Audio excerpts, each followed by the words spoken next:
Шампионката Сара Морено видяхме, победителката в категорията индивидуално жени. Нашата момиче Любов Газо, състезателка на Австрия, но с български корени, също с отличие от първенството в София. Ще има хубави спомени от родината си, от място, където се е родила Любов.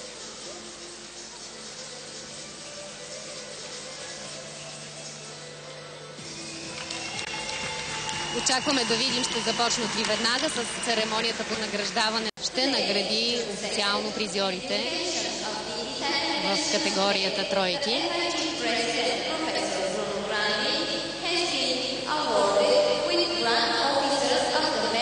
Заедно с Светлана Лукина, която е член на техническата комисия по спортна аеробика към Международната федерация по гимнастика.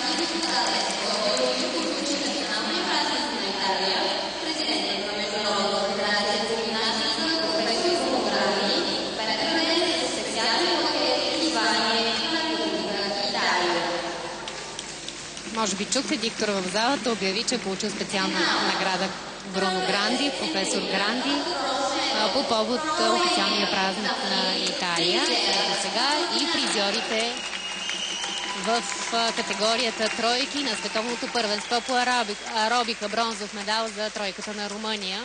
Надяваха се на злато румънците тук. И две тройки на подиума на най-високата стълбичка с златен медал, тройката на Китай и тройката на Корея. Как ще се съберат, не знам. Успяха.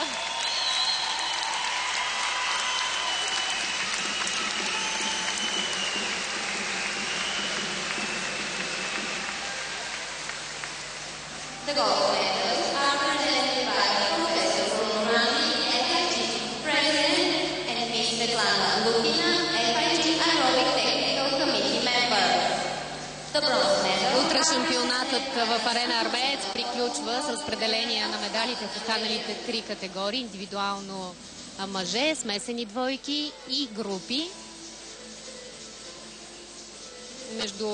Временно ви казвам 27,950 за бухалките на Силвия Митева на Европейското първенство в Нижни Новгород. Излъчваме пряко това състезание по БНТ2.